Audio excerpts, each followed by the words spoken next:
ভারতের লাদাখের কিছু অংশ নিয়ে নতুন দুটি প্রশাসনিক অঞ্চল তৈরি করেছে চীন।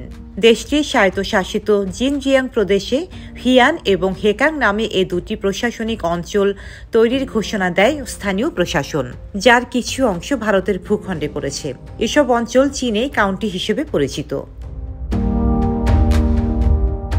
চীনের এই কর্মকাণ্ডের নিন্দা জানিয়ে ভারতের পররাষ্ট্র মন্ত্রণালয়ের মুখপাত্র রণধীর জয়সওয়াল বলেন, তথাকথিত 2 কাউন্টি লাদাখের মধ্যে পড়েছে। ভারত এই অঞ্চলে চীনের অবৈধ দখলকে কখনোই মেনে নেয়নি। তিনি আরও বলেন, আমরা চীনের হোতানের অধীনে 2টি নতুন কাউন্টি প্রতিষ্ঠা সংক্রান্ত ঘোষণার ব্যাপারে অবগত।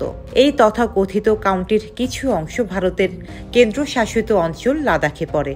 ভারতের ভূখণ্ডে চীনের অবৈধ দখলকে কখনোই মেনে নেওয়া হবে না।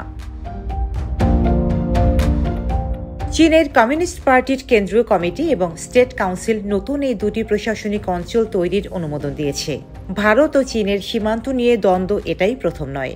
এর আগেও বহুবার ভূখণ্ড নিয়ে দেশ দুটির দ্বন্দ্ব প্রকাশ্যে এসেছে।